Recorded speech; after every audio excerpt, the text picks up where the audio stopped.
I'm telling you now, you aren't even ready.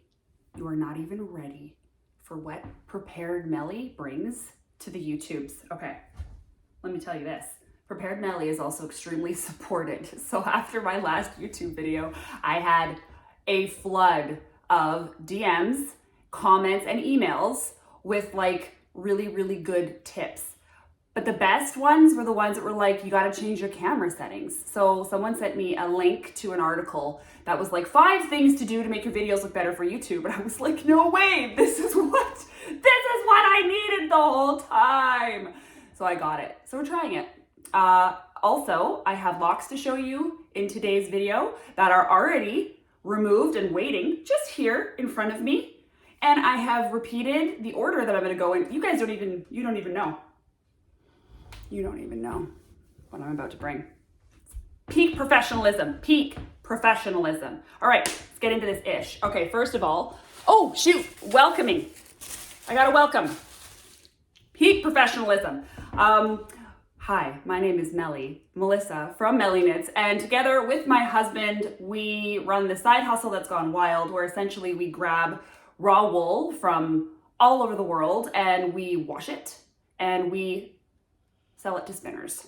That's what we do. We have a shop update like roughly once a month. It's the last Sunday of the month. Some months we don't do them, but mostly we have shop update and people get their wool on, and that's what we do. So this year we did our first ever Advent. We did 12 days featuring 6 fine wool breeds and 6 exotics, and it's called the Delightful Advent. And these videos are being made as like a complimentary piece to the Advent, so that if anyone wants more information on their spin, what it was like for us to process it, the breed, etc., you can come here and you can get it. Trying to keep it to be something that's quick. I think my last 2 videos were like bordering on 20 minutes. We are not doing that today, but I'm also prepared today. We're crazy prepared, so we're gonna be great. We're gonna just hustle through this thing. She says, and then immediately blanks and has a long pause. Where was I going next? Oh, okay, so we're on day 5, but before we go on to day 5, I'm gonna show you peak professionalism, day 4. Ready for day 4? Look at day 4. Would you look at that? Would you look at it? Look at that, would you look? Okay, so let's compare day 4 to day 3. So these are the same base fleece. And again, not sure how much this is gonna pick up over the camera. This is your day 4. This is your day 3. So this is just the pure merino from States Off. And then this one had the Angora in it. So toned it a little bit, changed it, added a major halo, softened it up considerably. So all in all, now we're looking like this. There's where the Delightful Advent looks like at the current moment, 1 to 4. And now we're gonna jump in to day number 5. Okay, here we go. Day number 5 is white packaging, which means we're entering into a new fleece era. Who's it gonna be? And it means we have a treasure, because the white ones all come with the treasures from the 6 Canadian handmade artisans. This one I'm quite attached to because I'm quite attached to the guy who made it. These were made by Aaron. They are beautiful little snowflake ornaments. I love them. He 3D printed these on his new bougie printer, and I love them. I love them. So, which is funny because I'm not even putting up a tree this year. My sister is like crying when she hears me say that. She's been rocking around the Christmas tree since like September. And I'm like, we're going away for Christmas. I don't have to do that and go to all that work and trouble. Okay, so there's the treasure that comes with day 5. And now let's look at the wool. You see me zooming? Efficiency, zooming. Okay, here we go. Day 5. La la la la la la la la la. Whoop. I want to remind you all, as you look at this stunning blob, that this whole Advent is naturally colored. There is no dye to be found here. Naturally colored. Okay, ooh, here's what we got. We got Bond, baby. So the day is nicknamed 007, and that actually makes me feel kind of sorry for like the original man, because the guy that Bond is named after, his name is Thomas Bond, but every time I talk about it, I'm like, do-do-do, do-do-do, do-do-do, do-do-do, because I can't help myself, it's Bond. So we nicknamed the day 007. Maybe that's a little bit lame. I couldn't think of anything better. I love Bond. I try not to. I try to remain impartial because I work with so much fleece.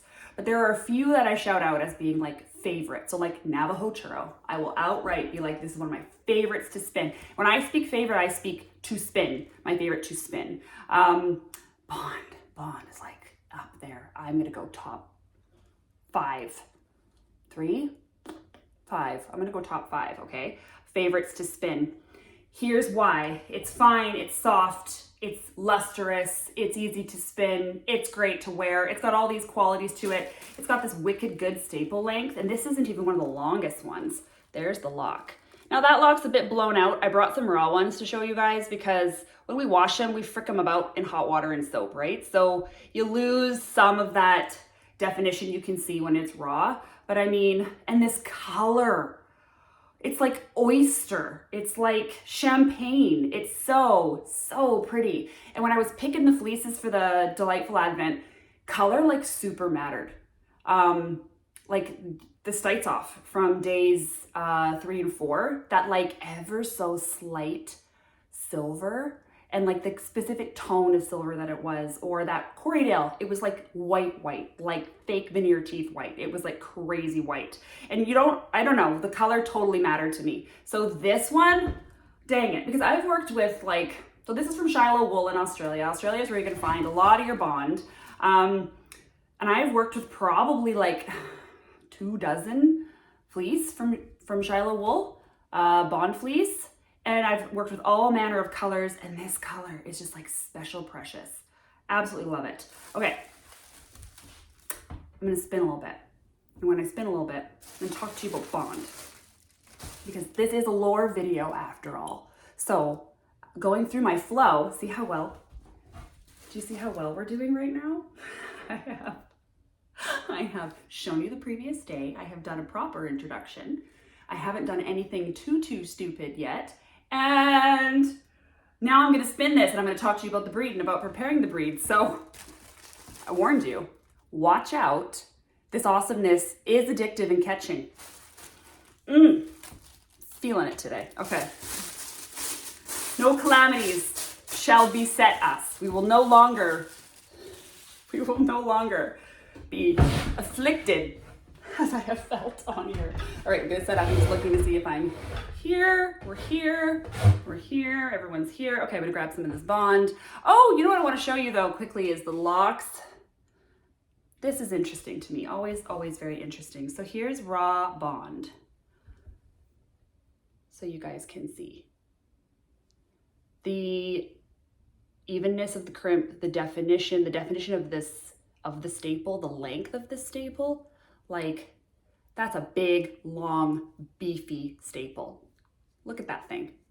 Here's another one that I also love. This one's ever so slightly finer. It's probably a couple microns less. These aren't coated sheep. Look how clean they are. Isn't that wild?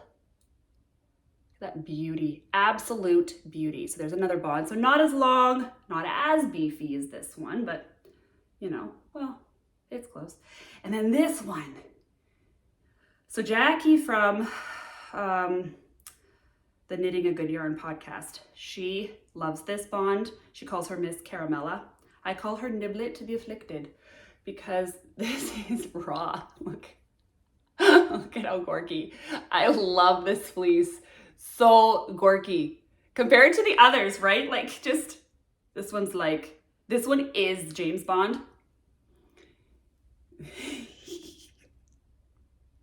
But that all just comes down to character, right? Like the character of the fleece, which does not at all affect hand spinning. And to be honest, this one is my preferred one to spin. My sweet little Niblet is my preferred one to spin. There's ours again for today, washed.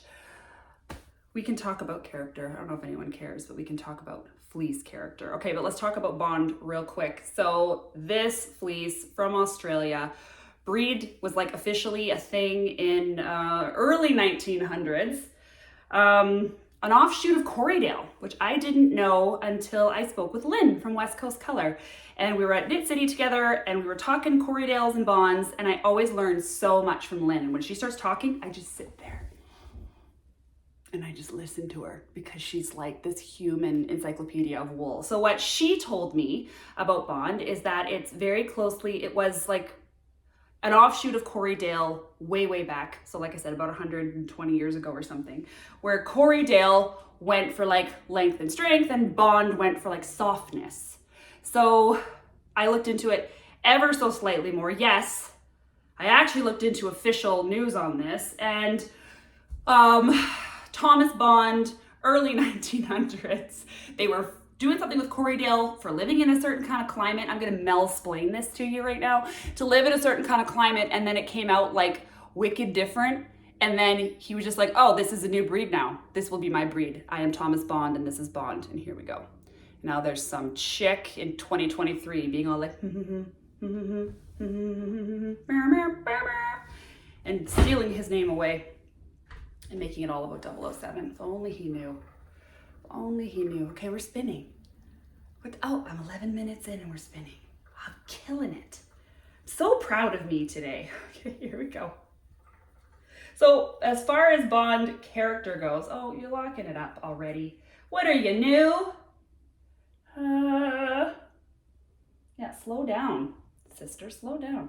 As far as character goes, this is an interesting topic of discussion for some. We'll nerd out really, really briefly. I'll be quick about character, but character generally describes a fleece's like staple definition, staple length, crimp structure, crimp evenness, and then the bloom, which is always I always buy based on bloom. That's always me. So bloom would be the general attractiveness and brightness of a fleece.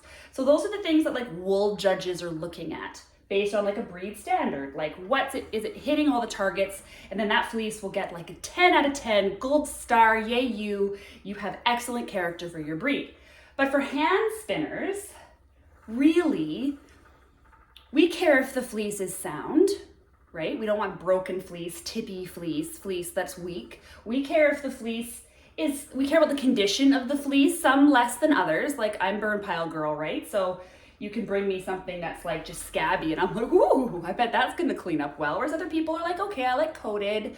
I want like minimal VM or none at all, whatever. So we care about condition, we care about the soundness of the wool. And a lot of the times we are bloom people. Like we want that like, ooh, it's attractive, which is again, varies from person to person. Like I just said that Navajo churro is in one of my very favorite sheep to spin. And for other people, they're not tracking with me on that. And some people felt lost with the day 2 merino in this advent. They were like, I don't know, that's like a little fine. I think I like my wool to have more body and more character, more like this one's kind of limp, or, you know, so we all have that thing that we're gonna find that sort of speaks to us. So in the case of this specific bond that's in this specific advent, this one had excellent character.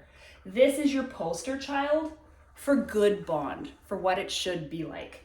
That being said, dear little Niblet here, dear little Niblet is maybe the nicest one I've ever worked with. Like she's short, she's got some wild crimp going on. Like this is not even, we're kind of curling towards the tips and we got some sort of S thing happening. There's a little bit of waffle action halfway through the middle.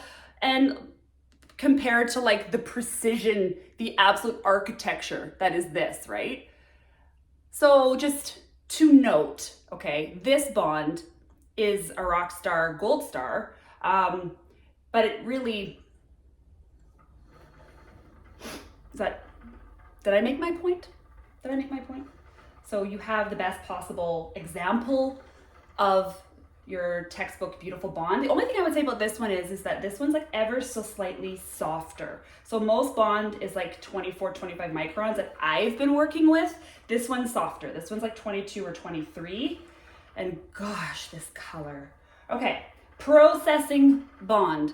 Super easy to wash. It's got like a pretty low lanolin. In general, we lose anywhere between like 25 and 27% weight after we wash it, which compare that to your average merino, which is like 40%.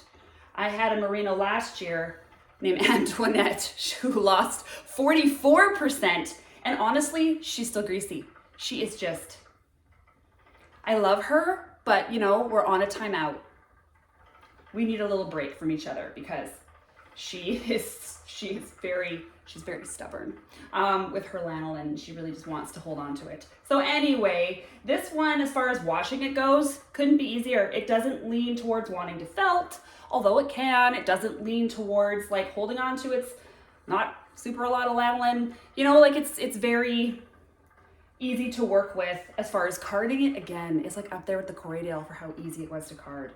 Whenever I work with bond, I always feel, again, like I'm more of a wool genius, because I can just be like, yes. It's almost like if I had stopped parenting after my first kid, I would have written parenting books, but then I had 2 more. I'm just gonna zip that one up. Antics and shenanigans. And so if all I ever did was processed bond, I would be like, hello, my name is Professor Dr. Mellyknits, and I'm here today to educate all of you peasants on wool. And by my vast genius, I have been divinely blessed with wool skill, you know, which is, thank goodness that there are fleece that exist like BFL, which keeps me humble. Frickin' that BFL. Anyway, that's how I feel about bond. So processing it, really not a lot of comments to make because it's just easy to process. And whether it's a good character or a poor character, they process exactly the same. I don't really know. There's much more to say about this fleece. We washed it and we carded it.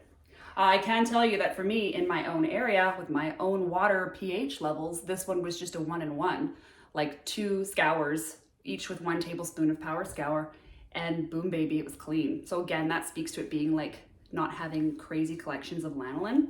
I bring over giant amounts of bond from Shiloh directly. She has dropped her flock down to like, I think her Facebook said she only has 14 sheep now, but she gives out 2 names of where some of her sheep went to.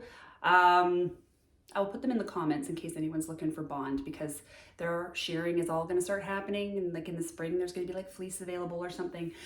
Other than that, I think that's all I have to say. Can you believe it? Can you believe that I did it? I have not had one rant about how I can't get things to work. What else? What else anybody want to see? Anybody want to see my Apple TV remote control? Because guess what?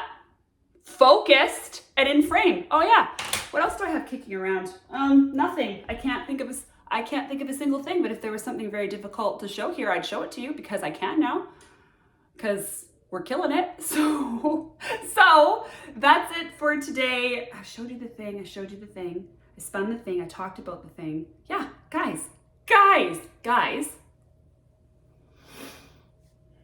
This is Dr. Professor Mellyknits saying, I love you so much. And I'm going now to be busy and important and killing it. Okay, love you for reals. Bye.